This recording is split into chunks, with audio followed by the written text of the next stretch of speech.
아멘. 한 해의 마지막 주일입니다. 왜냐하면 우리가 마지막이 되어지면 뭔가 결산을 해야 될 것 같은 그런 부담감이 우리 가운데 있습니다. 주께서 우리에게 물으실 것 같죠. 네가 올해 남긴 것이 무엇이냐? 무슨 열매를 맺었느냐?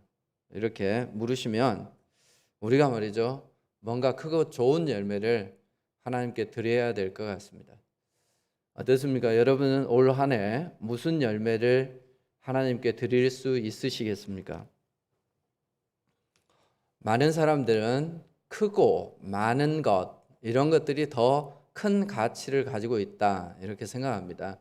그래서 뭔가 하나님께 드리려면 많이 드리고 큰 것을 드려야 되겠다, 이제 이런 생각들을 가지고 있는 거죠. 좋은 의미라고 생각합니다. 그런데 꼭 크고 많은 것만을 하나님께서는 기뻐하실까? 오늘 그것을 우리가 한번 생각해 보려고 합니다. 예수님께서 말이죠, 헌금함 앞에 앉아 계십니다. 헌금함 앞에 앉아 계시는 예수님이 어울립니까? 안 어울립니까?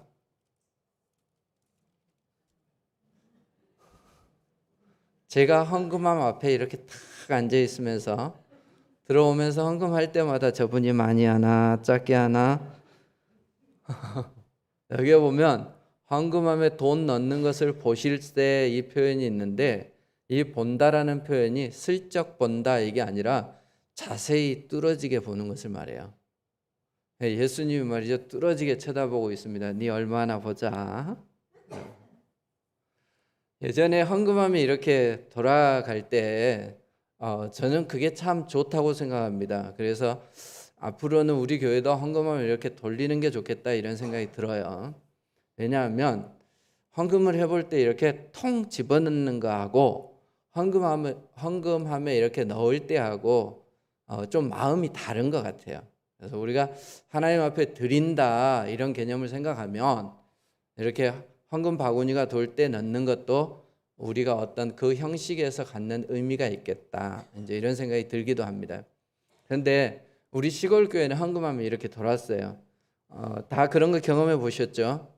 그런데 헌금함이 이렇게 돌아갈 때 말이죠, 좀 이렇게 길게 넣는 분들이 있습니다. 그리고 헌금함 그 안에다가 말이죠, 깊게 넣는 분이 있고 좀 보이도록 넣는 분이 있습니다. 느낌 옵니까? 네. 내가 동전을 이렇게 할 때는 이렇게 넣으면 턱 떨어지잖아. 그러니까 어떻게 해요? 깊게 넣어서. 다 경험이 있으시군요. 근데 남들 다 1,000원짜리 할 때 나는 10,000원짜리에, 그럼 어떻게 해요? 좀 위에서부터 보이지? 이러고. 예수님이 그걸 보시려고 헌금함 앞에 이렇게 뚫어지게 보고 계시는 걸까요? 왜 어울리지 않게 왜 예수님이 헌금함 앞에 계셨을까? 뭐 그것에 대해서 성경은 말씀하고 있지는 않지만 왜 계셨는가라기보다는 예수님께서 그곳에서 뭘 가르치셨는가, 우리가 이것을 좀 주목했으면 좋겠습니다. 아마도 그 당시에 말이죠, 많은 바리새인들의 입장을 한번 생각해 보세요. 지금 이 말씀이 우리가 쭉 살펴보고 있지만 예수님 앞에 계속 바리새인들, 서기관들, 이런 사람들이 딴지를 걸고 있습니다. 예수님 곤란하게 하려고 질문을 막 던지고 있어요. 가장 큰 계명이 무엇입니까? 우리가 말이죠, 이 이방의 왕에게 세금을 바치는 것이 정말 옳습니까? 뭐 이런 아주 좀 곤란한 이런 질문들을 던져요. 그래서 당신이 얼마나 똑똑한지 한번 보자. 네가 우리의 이 곤란한 질문에 말이지 현답을 할 수 있는지 한번 보자 하고 예수님을 꼭 테스트하는 것 같습니다. 그런데 그들에게 예수님께서는 말이죠, 헌금함 앞에 앉아 있으면서 뭘 말하고 싶은 걸까요? 이 바리새인들은 11조를 드리고 헌금을 드릴 때 굉장히 열심히 했습니다. 그게 보이는 거예요. 보이는 형식적인 신앙생활은 너무 깔끔하게 잘했습니다.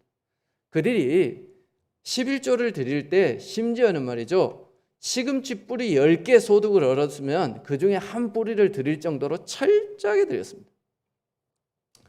예수님이 다른 모든 부분에 있어서 이 젊은 청년 예수가 나타났는데 자기들이 지금까지 가지고 있었던 어떤 기득권, 차지하고 있던 자리, 그것을 말이죠, 예수가 다 차지해버리는 것 같이 느껴져요.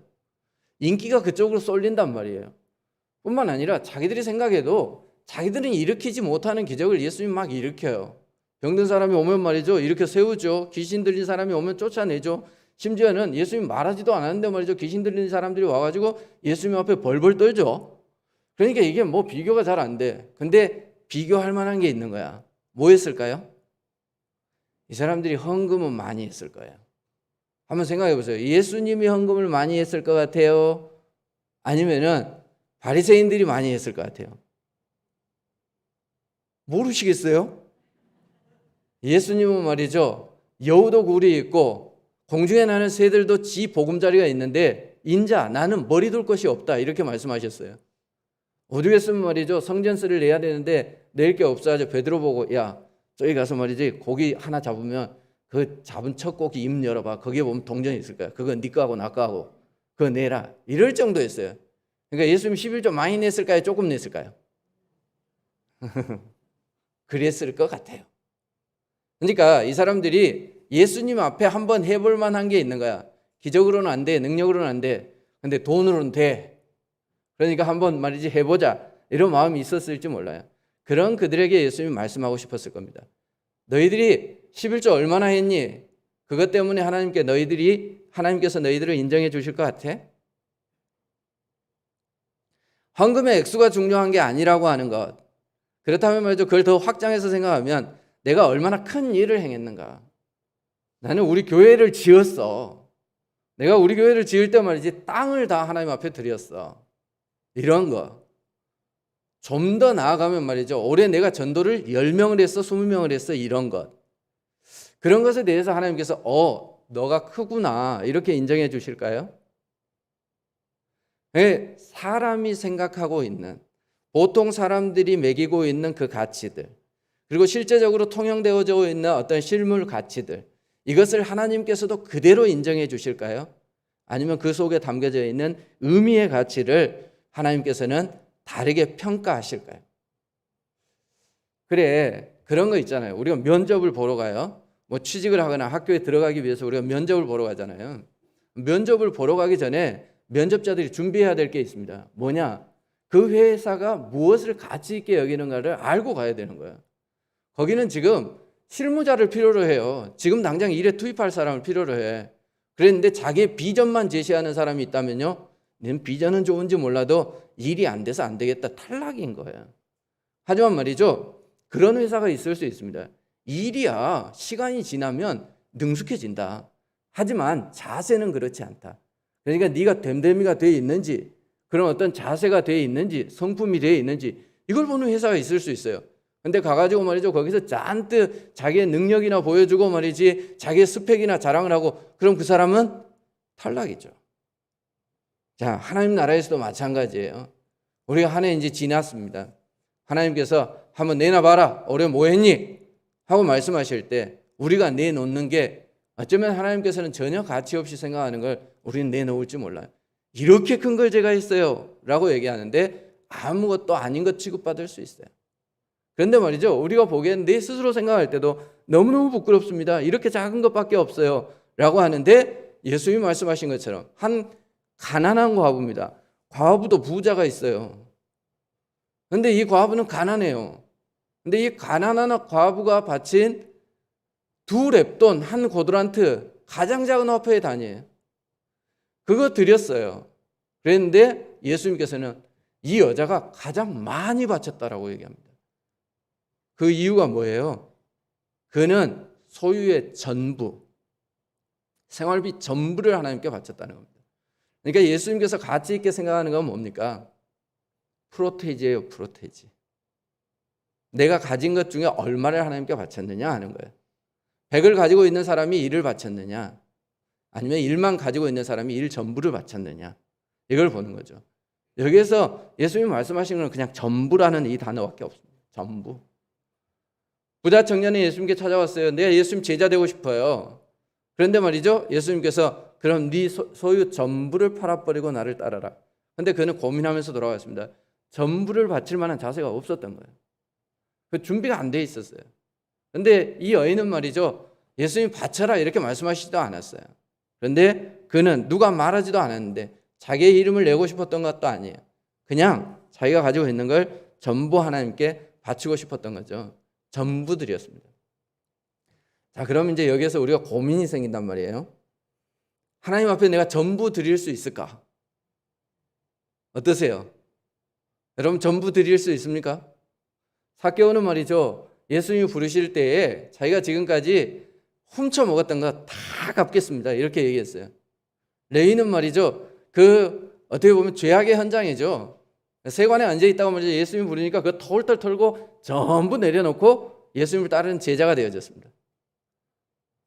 여러분은 예수님이 여러분에게 감동을 주시면 전부 내려놓고 하실 수 있겠습니까? 이게 말이지 가능성 있는 말씀을 목사님이 전해야지, 가능성이 없는 적용 불가능한 얘기를 이렇게 설교를 하면 이게 시간 낭비다 이런 생각이 드실 수 있어요. 우리가 말이죠, 전부를 하나님께 드릴 수 있습니다. 어떤 사람이 전부를 하나님께 드릴 수 있느냐? 이 전부라고 하는 게 무엇을 의미하는 것일까? 그냥 액면가 그대로 말이죠, 내가 가지고 있는 재산을 하나님께 다 바치고 내 삶 전부를 하나님께 바치고 다른 건 하나도 하지 않고 말이지 하나님의 일만 해야 되는 건가? 우리가 이제 이거부터 한번 생각을 해봤으면 좋겠어요. 대상에 따라서 우리가 생각하는 것이 말이죠, 어떤 것을 뭐 봉사하거나 헌신하거나 드리는 것이 쉬워질 수도 있고 어려워질 수도 있어요.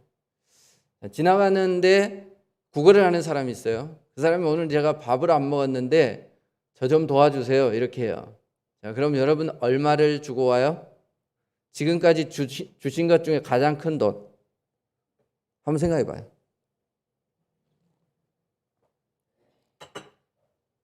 1,000원, 2,000원 보통 던져줘요. 그렇죠? 왜 인색한 눈으로 쳐다보세요? 그럼 10,000원? 50,000원? 50,000원 줬다 야. 이제 지나가는 사람이 구걸을 하니까 내가 50,000원 줬어요.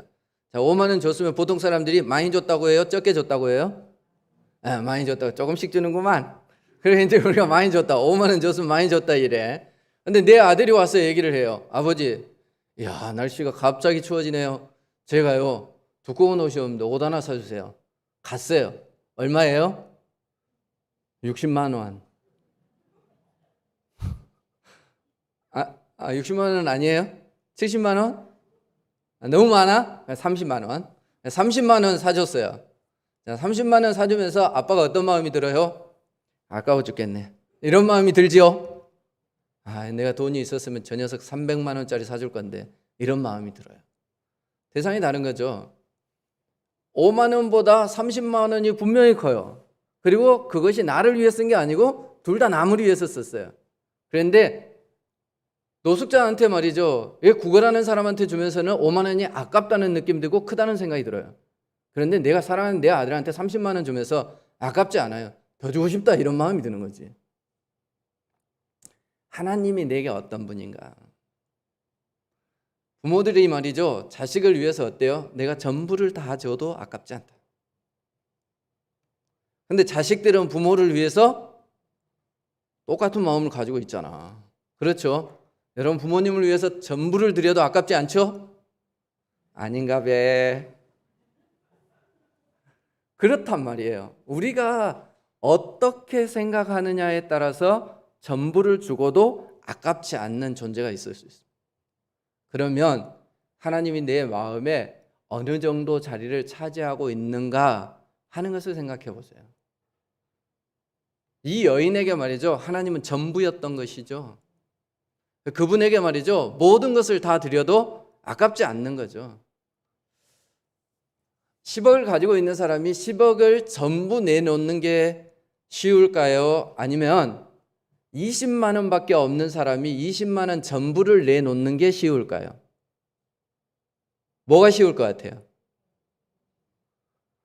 제가 군대를 들어갔는데 우리 고참들이 말이죠, 난 힘들어 죽겠는데 뭐라고 얘기했는지 알아요? 너건 편한 세상이다. 맨날 이랬어. 저거는 뭐 더 힘들었대. 그런데 우리가 제대할 때쯤 돼서 우리 밑에 들어온 애들한테 뭐라고 얘기할게요? 너희는 거저 먹는다. 우리가 이렇게 얘기했어요. 누가 더 힘들었을까요? 우리가 그냥 바라보면 말이죠. 옛날 사람들이 더 힘들었을 수도 있어요. 하지만 똑같아요. 그 사람이 느끼는 그 어려움의 강도나 그 전 사람들이 느꼈던 어려움의 강도나 비슷한 거지. 여러분 20만 원 드리는 거나 10억을 드리는 거나 똑같아요. 전부를 드린다는 것은 다 힘들 수밖에 없어요. 네, 하나님께서 말이죠. 이 여인에게 예수님이 전부를 드렸다. 이제 그것을 귀중하게 생각하는 거죠. 제가 지금까지 설교를 하고 받은 사례 중에 가장 많이 받았던 게 120만 원을 받아봤어요. 1시간 설교하고. 내가 좀 페이가 세. 그런데 딱 한 번 받았어요. 그런데 내가 그때 받았던 그 사례를 늘 마음에 간직하고 감사하게 생각하는 게 아니고 내가 늘 마음에 감사하게 생각하는 게 있어요. 전에도 말씀을 드렸지만 저희 시골교회에 목회자가 한번 비었을 때가 있었어요. 그때 제가 신학교 1학년인가 2학년밖에 안 됐어요. 뭘 알겠어요. 그런데 말이죠. 그 시골교회에서 그 시골교회 생기고 나서 신학교 간 사람이 내가 처음이요. 현존하는. 그래서 말이죠. 와서 예배 인도를 해달래. 그래 가서 제가 주일에 가서 예배 인도를 하고 이제 월요일날 신학교 다시 오는 거예요. 올 때마다 우리 교인들이 말이죠. 봉투를 하나씩 줬어요. 뭐 그때는 우리 교회에서 왜 그랬는지 교회에서 사례도 안 주더라고. 그리고 저는 우리 교회니까 당연히 그래야 된다고 생각했어요. 그런데 이제 사람들이 볼 때 아이고 저게 자꾸 내려왔다 올라왔다 하니까 돈 들겠다 싶으니까 주는 거지. 근데 이제 그 봉사가 거의 끝날 때쯤 되졌을 때 한 집사님이 검은 봉다리를 들고 왔어요. 기억은 잘 안 나는데 거기에 2만 얼마 정도 들어있었어요. 그게 다 동전이었어요. 자기 남편이 완전 술꾼이야. 매일 술을 사다 마셔요. 이 남편이 돈을 쥐고 있으면서 아내에게 돈을 전혀 안 줘요. 근데 줄 때가 있어. 언제냐? 술 사와라. 감사하게도 말이죠. 술값이 1,000원으로 딱 떨어지는 게 아니야. 그래서 200원이 남고 300원이 남아. 그러면 이분이 그것을 모아놨던 거야. 얼마를 모았겠어요? 나를 생각하면서 그걸 모았대요. 그러면서 그걸 주면서 너무 미안해라 해요. 내가 더 많이 주고 싶은데 내가 이거밖에 없다. 제가 그거 받으면서 말이죠. 얼마나 감격이 됐는지 지금도 잊지를 못해요. 내가 지금까지 받았던 사례 중에 가장 감사하게 생각하는 거예요. 그리고 또 어떤 일이 있었냐면 제가 이전에 시골교회에 있을 때 말이죠. 시골교회에 있으니까 좀 안 돼 보였던 모양이지. 그 전에 있었던 학생이었던 애가 이제 좀 커가지고 군대를 가는 거야. 군대를 가기 전에 목사님 제가 한번 도와드릴게요. 찾아가도 돼요? 이러는 거야. 와라. 그리고 와가지고 얘가 하루인가 이틀인가 우리 집에 있었어요.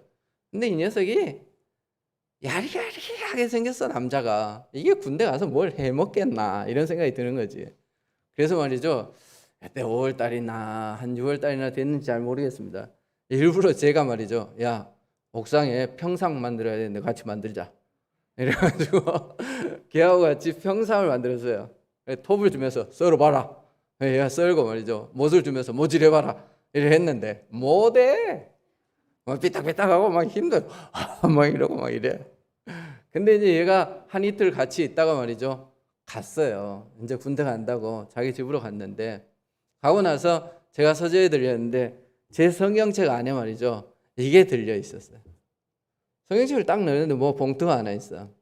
그냥 아마 부활절 뒤였나 봐요. 부활 X표 딱 하고 뭐라고 써놨냐면 이렇게 써놨어요. 목사님 감사합니다.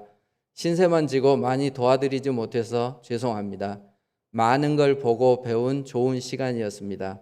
항상 기도하며 다시 도와드리러 올게요. 흐흐. 이 안에 얼마가 들어있는지 제가 최초 공개하도록 하겠습니다. 얼마짜리 보이시죠? 5,000원짜리, 뒤에 만원짜리 4개, 45,000원. 지한테는 이게 아마 큰 돈이었을 거야. 내 생각에 5,000원까지 여놓은 거 보니까 지가 차비만 빼고 아마 여놓은 게 아닌가 그런 생각이 들어요. 제가 이걸 어떻게 쓰겠어요? 그래서 지금 뭐 10년이 넘었습니다. 근데 이렇게 간직하고 있습니다. 이게 소중하다고 생각하는 것은 내가 걔의 형편을 알기 때문이에요. 그리고 그 친구의 마음을 알기 때문이에요.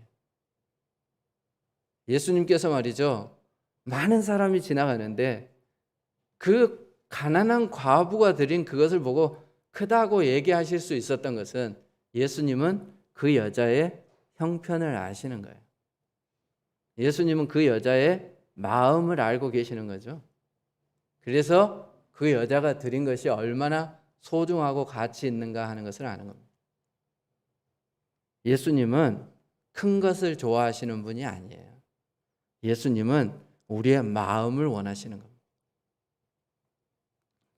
그 안에 무엇이 담겨져 있는가, 그의 마음과 그의 인생과 그의 삶이 담겨져 있는 걸 알아요. 그의 정성과 그의 희생, 그리고 예수님을 향한 사랑, 그것이 담겨져 있는 것을 아는 거죠. 그래서 이게 실제 가치는 얼마 되지 않더라도 가장 크다, 이렇게 말씀하신 겁니다.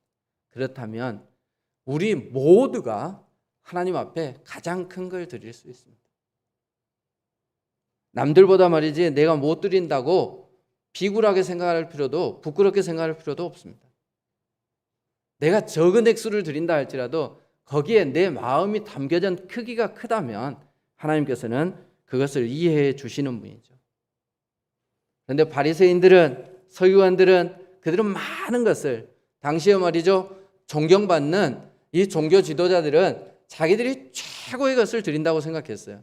근데 예수님께서 헌금함 앞에서 얼마나 많이 하나 보자, 이게 아니고 말이죠, 얼마나 제대로 하나 보자, 이걸 지켜보신 거예요. 그리고는 그들에게 말이죠, 변명할 수 없는 어떤 일탈을 날리신 거죠. 어떤 게 정말 하나님께서 크게 여기는 것인가. 성경에 보면 내 믿음이 크도다 하고 칭찬받은 사람들이 있습니다. 유대인들은 당연히 유대인들 가운데 그런 사람들이 있을 거라고 생각했어요. 근데 예수님께서 내 믿음이 크도다 하고 칭찬한 게 마태복음 15장에 보면 수로보니게 여인이 나와요. 이방 여인이에요. 이 여인이 자기 딸이 아파. 그래서 예수님을 찾아왔어요. 예수님, 내 딸이 아픈데 좀 낫게 해주세요. 근데 예수님께서 조용하세요. 제자들이 말이죠, 시끄럽다고 예수님 좀 어떻게 돌려보내든지 하시죠. 그러니까 예수님이 뭐라 그래요? 내가 이스라엘에 잃어버린 양 외에는 보냄을 받지 않았다. 너 우리나라 사람 아니니까 내가 신경 안 써도 돼. 넌 내 영역이 아니라는 얘기지. 그런데 그 여자가 뭐라 그래요? 간절하게 도와달라고 외쳐요. 그러니까 예수님께서 이번에 뭐라고 말씀하십니까? 어떻게 자녀의 떡을 취하여서 개들한테 주니? 이렇게 얘기한단 말이에요. 그러니까 이 여자를 뭔 취급하는 거예요? 개 취급하는 거예요. 개 취급. 근데 이 여자가 뭐라 그래요? 옳습니다. 하지만 개들도 주인의 상에서 떨어지는 부스러기 먹지 않습니까? 그 부스러기만이라도 떨어진다면 그것만으로도 충분합니다. 저한테 밥 달라는 얘기 아니고 말이죠, 그 찌꺼기 좀 주세요, 이 말이죠. 자기가 개가 되는 거예요. 이 여인이 그렇게 할 수 있었던 이유가 뭘까요? 여러분, 우리는 많은 것들을 행할 때 사실은 하나님께 영광을 돌린다고 하면서 실제로는 자기가 주목받기를 원합니다. 내가 오늘 이제 이 딸들이 나와서 특송을 했는데요, 특송을 할 때 그렇죠, 내가 하나님께 영광을 돌린다라고 이야기를 하지만 실제로 우리는 사람들이 나를 어떻게 볼까에 관심을 가집니다. 그래서 복장도 통일을 하고요, 그리고 옷 매무새도 말이죠 차리고, 이게 나쁜 거 아니에요. 하나님 앞에서 우리가 그렇게 준비돼야 된다고 저는 생각합니다. 그리고 음정과 박자를 신경 써요. 그런데 틀리고 나면 속상해해요. 이유가 뭐예요? 사람들이 저건 틀리더라, 이 얘기 들을까 봐요. 그러니까 시선이 어디로 향해 있어요? 나에게 있어요. 나에게. 우리가 하나님의 일을 한다고 하면서 말이죠, 시선이 항상 자기에게 있어요. 그런데 우리의 시선이 누구에게 향해 있어야 돼요? 하나님께 향해 있어야 돼요. 이게 당연하고 다 알고 있어요. 근데 실제로 그렇게 사는 사람들이 많지 않아요. 자, 이 여자의 믿음은 누구에게 향하고 있어요? 나를 사람들이 어떻게 생각할까? 내가 이렇게 간절히 예수님께 구하는 사람이야, 믿음이 있는 사람이야, 그거 알아봐 주기를 원한 거 아니에요. 이 여자는 단지 예수님께로 향해 있어요. 그래서 내가 개 취급당하는 것도 괜찮아요. 뭐 예수님께서 나를 무시하는 것도 괜찮아요. 난 무시당해도 괜찮아요. 그런데 오직 뭐에 관심이 있는 거예요? 당신이 능력이 있잖아요. 당신이. 예수님의 능력 거기에 자기의 초점이 맞춰져 있습니다. 우리의 방향이 어디에 있냐는 거예요. 그것을 볼 때 이 사람이 정말 믿음이 큰 사람인가 그렇지 않은 사람인가. 그러니까 이 이방 여인이었음에도 불구하고 유대인들이 생각하는 거예요. 우리 믿음 굉장히 크다. 그런데 그들의 믿음은 전부 자기를 향해 있어요. 회당 어귀에서 말이죠. 사람들 막 보는데, 그리고 말이죠. 시장에서 사람들 많이 있는데 거기에서 막 두 손을 높이 들고 기도를 하는 겁니다. 와, 거룩하다. 저 사람 정말 하나님을 제대로 믿는 사람이다. 이 얘기 듣고 싶은 거예요. 이게 기도가 제대로 되든가요, 여러분? 예? 한번 생각해 보세요. 사람들 막 웅성성하고 지나가고 막 이러는데 손 높이 들고 기도하면 이 기도가 진실되게 되겠습니까? 옆에서 말이죠. 기도를 하는데 누가 좀 크게만 기도를 해도 신경이 쓰이는데. 그게 다 뭐예요? 자기를 향하도록, 자기를 향한 믿음이에요. 자기를 빛나게 하는 믿음. 그게 아니라 하나님을 향한 믿음. 우리가 드릴 때에도 마찬가지예요. 드리고 나서 말이죠. 사람들이 이 얘기 듣고 싶어서 하는 거라면 그건 하나님이 크게 여기지 않아요. 대단한데, 남들과 다른데, 이거 하나님이 좋아하시는 거 아니에요. 그게 아니라 이 여자의 이름이 있어요? 없어요. 이름도 없는 여자예요. 그럼 이 여자가 누가 알아달라고 하는 거예요? 아니에요. 오히려 이 여자는 부끄럽게 생각했을 거예요. 얼마 아닌 것을 하나님께 드리는데. 그런데 그 여자가 그것을 드리기에는 얼마나 큰 결단이 필요했겠습니까? 전부인데. 그는 오직 하나님을 향한 믿음만 가지고 있었어요. 이게 방향성입니다. 우리의 신앙의 방향, 어디로 향해 있는가? 우리의 신앙의 방향이 하나님께로 향해 있을 때 하나님 그것을 아세요. 우리의 마음이 하나님께로 향해 있을 때 하나님은 모르실 리가 없잖아요. 예수님께서는 그 돈의 가치는 비록 얼마 되지 않지만 그가 가지고 있는 그 헌신의 가치, 그 믿음의 가치를 인정하신 겁니다. 그래서 큰 것이 무엇이냐고 물었을 때 가장 작은 그 여인의 2렙돈을 가리키신 거예요. 어떻습니까? 참 이렇게 되면 사실 우리가 하나님 앞에 드리는 게 더 어려워집니다. 차라리 하나님 앞에 얼마를 드려라. 그럼 내가 할 수 있겠어요. 하지만 마음을 드려라. 이건 사실 쉽지 않습니다. 그 정략 결혼 이런 거 들어보셨죠? 혹시 해보셨어요? 이건 주로 좀 있는 사람들이 하더라. 그죠? 우리는 말이죠. 정략 결혼 이런 거 잘 모르는데 텔레비전 보면 안 그렇던가. 그 사람들은 말이죠. 결혼은 해. 하지만 뭐라고 그래요? 내 마음까지 달라고 하지는 마라. 이렇게 하는 거지. 여러분 마음을 준다는 게 쉽지 않습니다. 그런데 말이죠. 하나님께 마음을 주는 그게 진짜 믿음입니다. 하나님께 마음을 주는 그게 진짜 신앙입니다. 우리가 그렇게 하나님을 믿을 수 있어야 합니다.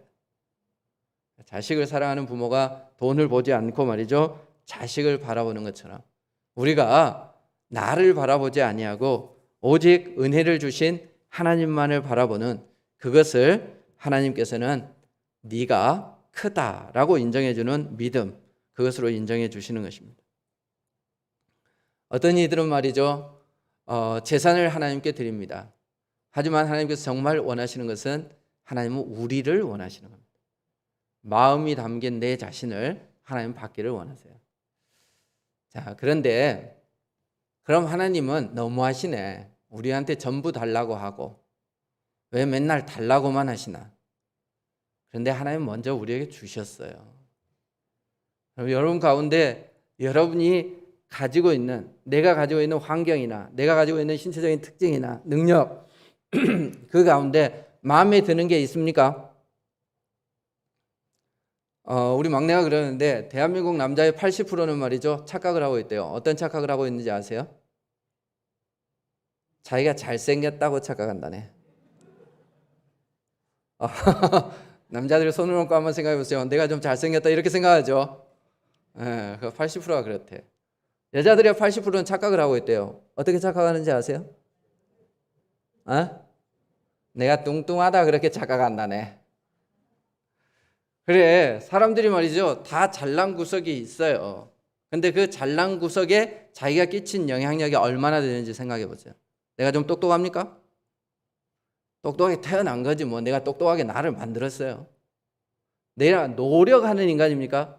그래서 내가 노력해서 말이죠, 지금까지 뭘 이루었습니까?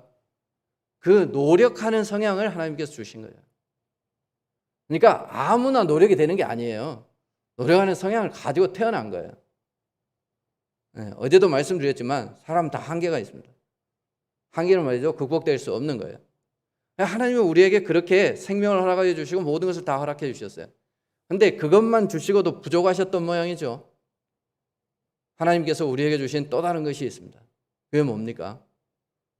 죄 가운데 있는 우리를 그냥 내버려 두실 수 없어서 예수님이 이 땅에 오셔서 말이죠, 자기 몸 전부를 우리에게 주셨습니다. 우리는 그걸 너무 쉽게 그냥 잊어버리고 살아가고 있어요. 예수님께서는 자신의 몸을 다 주셔서 우리를 그 가운데서 살려주셨는데, 우리는 주님을 위해서 뭘 조금만 해놓고 나서도 그게 자기의 영광을 드러내는 것으로 사용하려고, 자기를 빛내는 것으로 사용하려고 그렇게 하고 있지는 않습니까? 정말 이 여인이 어쩌면 너무 칭찬을 받았던 이유 중에 하나는 전부를 드린 것도 있지만 전부를 드리고 생색내지 않았기 때문이에요.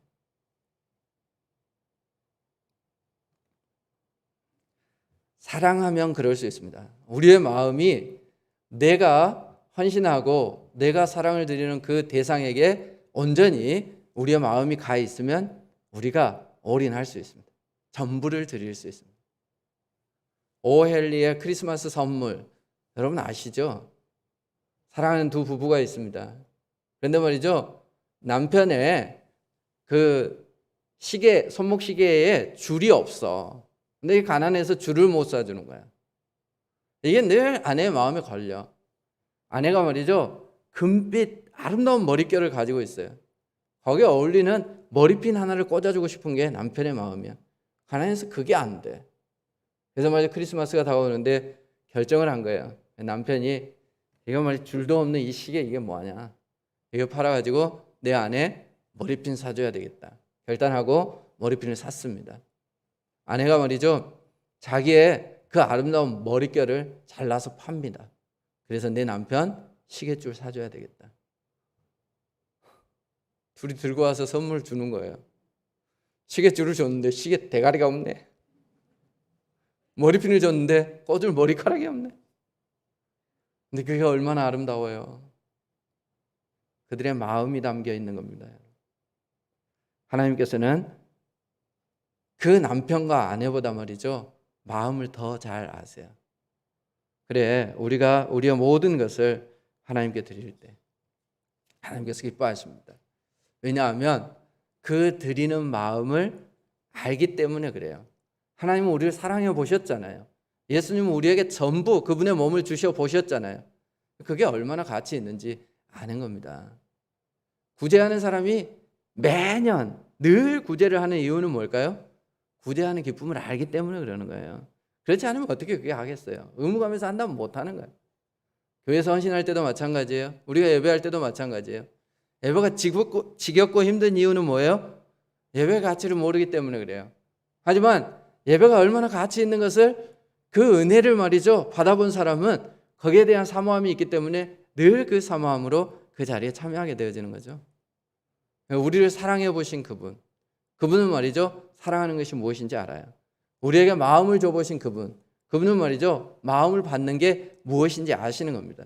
그래서 우리가 마음을 다해서 우리의 전부를 하나님께 드릴 때 네가 드린 그것이 세상 어떤 것보다 크고 아름답다, 이렇게 인정해 주시는 겁니다.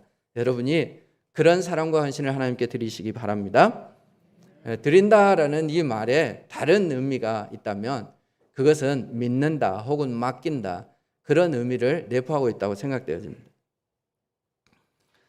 우리가 이제 살아가다 보면은 뭔가에 힘을 쏟아본 경험이 있을 거예요. 어떤 사람은 내가 성공을 해버리라, 그래서 열심히 일에 올인해본 그런 경험. 내가 이번에는 꼭 좋은 대학에 들어가 버리라, 그래 공부에 올인한 이런 경험. 내가 건강을 되찾으리라, 아름다운 몸매를 만들리라, 그래서 막 다이어트도 해보고 운동에 올인해본 그런 경험. 취업에, 사랑에 우리가 올인해본 그런 경험이 있으실 겁니다. 그럼 한번 여러분에게 질문하겠습니다. 여러분, 신앙에 올인해 보신 경험이 있습니까? 내가 제대로 된 신앙인이 한번 되어버리라. 올 한 해는 내가 신앙인으로 바로 서버리라. 그래서 뭔가에 도전해 보신 적이 있으십니까? 그거 이 사람이냐? 이런 표정으로 쳐다보고 있어요. 여러분, 우리가 그렇게 하나님 앞에 올인할 수 있는 이유가 뭘까요? 어떤 사람들이 그렇게 올인할 수 있을까요? 사도 바울 보세요. 예수를 만나고 말이죠. 그 감격이 얼마나 컸으면은 모든 거 다 때려치고 말이죠. 그냥 자기를 환영하지도 않는 그런 데 가가지고 그렇게 자신의 삶을 바쳤어요. 어떻게 그럴 수가 있죠? 믿기 때문에 그렇습니다. 맡길 수 있기 때문에 그렇습니다. 여러분은 하나님을 믿습니까? 얼마나 믿습니까? 내 재산을 전부 다 어디에다 맡겨 놓으셨습니까? 신기하죠? 내가 이번에 말이죠, 월급이 들어왔어요. 근데 그 월급 전부를 말이죠, 은행에다 갖다 맡긴다. 여러분, 주거래은행 어디예요? 새마을금고. 새마을금고 이사장 알아요? 새마을금고 직원 중에 누구 아는 사람 있어요? 근데 뭘 믿고 맡겨요? 자기 한 달 생활비 전부를. 생각 안 해봤다, 그죠? 네. 더 놀라운 것은 ATM기에 갖다 맡긴다. 자동화 기기에. 야, 그 기계 그거 뭘 믿고 거기다 맡겨요? 그런데 말이죠, 하나님한테는 못 맡긴다. 그럼 우리가 누구를 더 믿는 거죠?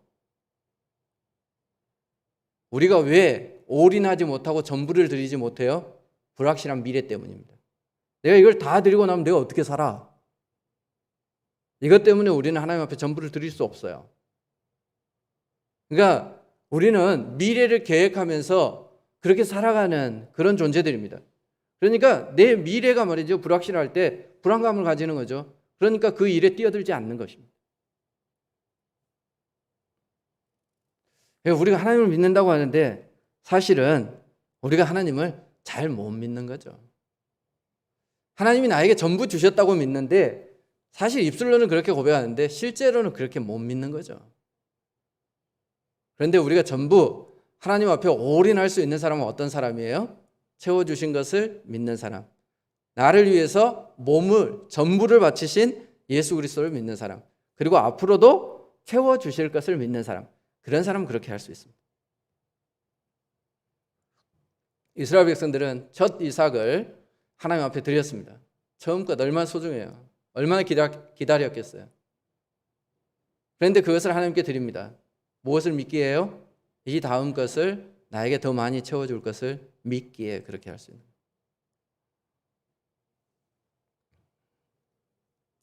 제가 시골 교회에 갔을 때 처음에 저를 따라오신 집사님이 있어요. 그 교회에 이제 세우겠다고 같이 한 가정이 따라왔어요. 세 분이 따라왔는데 온전한 가정은 한 가정밖에 없었어요. 그 가정이 따라왔는데 그 집사님이 뭘 하신 분이었냐면 그 조선소에서 일하시는 분이었어요. 조선소가 말이죠, 원래 그 뭐 주 5일 근무제 이러는데 실제로는 주일도 없고 그래요. 그렇게 이제 가야 되는 거예요. 보통은 한 주는 가고 한 주는 쉬고 그런답니다. 그런데 제가 이제 그 교회 갈 때 기도했어요. 하나님, 제가 가면 회계 집사님 한 분 보내주세요. 이렇게 기도했는데 그분이 따라왔어요. 그래서 제가 그랬어요. 당신은 오늘부터 회계 집사다. 헌금 들어오면 헌금 정리하고 이제 앞으로 맡아서 해야 된다. 그러면서 제가 한마디 더 했죠. 회계 집사는 매주마다 빠지면 안 된다. 왜냐면 헌금 관리는 매주마다 해야 되니까. 그랬더니 말이죠, 이분이 이제 그 말에 순종하고 주일날 안 가는 거예요. 그러니까 2주마다 한 번씩 반장님한테 혼인하는 거지. 니 왜 안 오냐? 이러면 자른다. 근데 이분은 그 교회에 와야 되니까 그 회사 사원보다 더 소중하게 생각했던 게 뭐냐 하면 우리 교회 회계 집사 직분이었어. 근데 이분이 회계를 한 번도 해본 적이 없어요. 처음에 나한테 뭐라 그랬냐면, 목사님이 11조를 통장에 따로 놓고 감사헌금도 따로 놓고 뭐 구제연금 들어오면 따로 놓고 그럼 통장에 몇 개 있어야 되는 거예요? 이럴 정도로 아무것도 모르는 사람이었어요. 그분이 말이죠, 회사에서 잘렸어요. 자기가 스스로 나왔어요. 내가 말이지 안 나가니까 다른 사람들한테 더 좀 피해가 될 수도 있겠다, 이렇게 생각해서 나왔어요. 어떻게 보면 그분은 그분의 직업이라고 하는 것을 하나님께 바쳤어요. 그 뒤에 잘 됐을 것 같아요? 못 됐을 것 같아요? 너무 얘기인데 좀 인심 좀 쓰세요. 잘 됐을 것 같아요? 못 됐을 것 같아요? 잘 됐으면 하는 게 우리의 바람이지. 직장을 못 잡았어요. 그래 그분이 뭘 했냐? 고물 트럭을 하나 사가지고 말이죠, 고물 주스러 다녔어요. 새벽마다 일어나가지고 고물 주스러 다녔어요. 근데 감사하게도 월급보다 많이 받아왔어. 왜냐하면 그때 말이죠, 하필이면 고물값이 확 뛰었어. 그래가지고 와, 잘 나왔다 우리가 이랬거든. 근데 한 서너 달 지나고 나서 불경기가 찾아와가지고 고물을 주스는데 기름값이 안 나와요. 그래서 그분이 할 일이 없어가지고 뭘 했냐? 농사 지었어요. 근데 땅이 있어야지. 시골에 가면 다 농사 되는 게 아니에요. 자기 땅이 있어야 돼요. 어찌 해가지고 땅을 좀 빌렸어요. 근데 농사를 하면 말이죠, 1년 동안 곡식이 익어갈 동안에 돈이 나와요, 안 나와요? 계속 집어넣기만 하는 거지. 힘들었어요. 여러분, 우리가 하나님 앞에 올인하는 대가가, 전부를 드리는 대가가 그냥 그 이후에 하나님께서 우리를 다 잘 되게 해 주셨더라, 이거면 얼마나 좋아. 근데 그렇게 잘 안 돼요. 그것을 바라고 하는 사람을 보고 우리는 투자하는 사람이라고 얘기를 해요. 하나님 앞에는 투자하는 거 아니에요. 하나님 앞에는 뭐 하는 거예요? 헌신하는 거예요. 우리는 말이죠, 하나님 앞에 헌신합니다 이렇게 얘기를 하면서 물질적인 가치로 그 사람이 잘 되었느냐 안 되었느냐를 따져요. 이게 속물적인 인간의 근성이야. 그래서 우리는 그렇게 생각해. 그 집사님이 말이죠, 직장도 때려치고 그렇게 나왔으니까 잘 되었을 거다 이렇게. 근데 힘들었더라, 이게 끝이야. 이 여인도 말이죠, 가난한 과부가 두 렙돈 하나님께 드리고 나서 잘 되었을까요? 힘들었더라 끝났을까요? 너무 얘기를 하고 막 한다. 몰라. 그게 중요한 게 아니야. 이 성경을 기록한 저자는 말이죠, 뭐가 중요한 거죠? 예수님이 말씀하신 그게 중요한 거예요. 그 뒤가 중요한 게 아니에요. 그 당시에 그녀의 믿음, 그것에 대해서 예수님께서 어떻게 평가하시는가, 이게 중요한 거죠. 여러분, 우리가 주님을 위해서 헌신하는 그거 자체가 중요합니다. 그런데 우리가 상상해 볼 수 있습니다. 우리를 지금껏 은혜로 지켜주신 그분, 그리고 우리를 위해서 온몸을 아끼지 아니하고 전부를 주신 그분이 말이죠, 우리를 그냥 내버려 두겠습니까? 지금 당장 우리의 삶이 나아지지 않는다 할지라도 책임져 주시지 않겠습니까? 그런데 말이죠, 수준에 따라서 하나님 대하시는 게 좀 다른 것 같아요.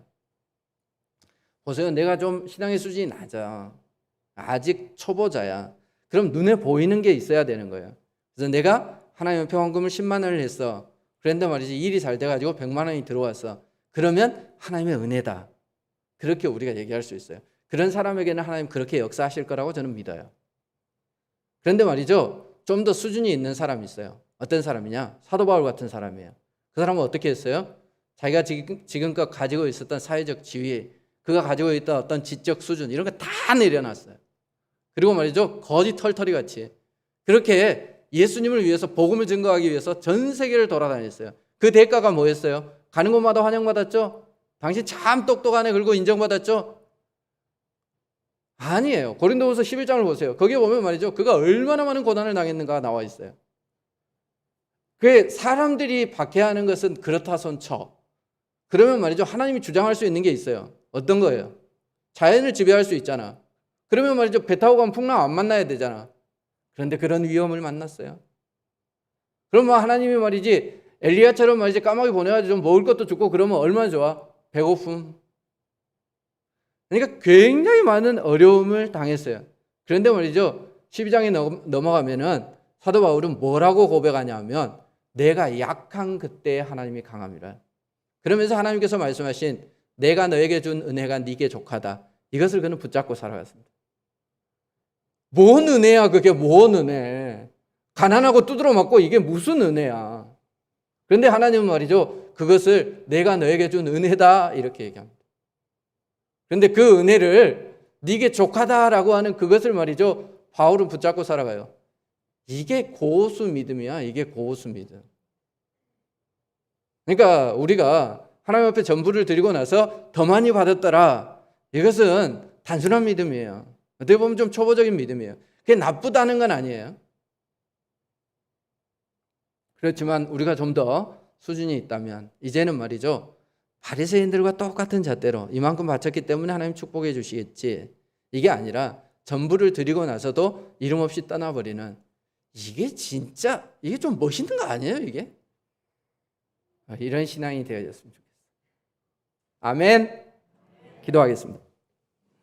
고마우신 하나님 감사합니다. 우리가 크게 여겼던 그것을 하나님께서는 아무런 가치도 없다고 그렇게 여기실 수도 있으며, 우리는 정말 아무것도 아니라고 생각하고 너무 하나님 앞에 죄송하고, 내가 할 수 있는 것이 별로 없어서, 내가 하나님께 드린 것이 별로 없어서, 내가 하나님 앞에 이루어 드린 것이 없어서 너무 부끄럽게 여기는데, 하나님께서는 오히려 우리의 마음을 보시고 너가 가장 큰 것을 나에게 바쳤다라고 인정해 주실 수 있음에 우리가 감사를 드립니다. 하나님, 우리가 우리의 마음과 우리의 정성을 다하여 하나님께 예배하기를 원합니다. 우리의 삶이 예배가 되어지기를 원합니다. 여인이 가난하고 과부로 살아가고 있지만 자기가 가지고 있는 전부를 하나님께 바쳤던 것처럼, 우리 마음에 하나님이 전부여서 우리의 삶 전체를 하나님께 드리고도 아깝지 않는 그런 신앙의 삶을 살아갈 수 있도록 도와주옵소서. 예수님 이름으로 기도드립니다. 아멘.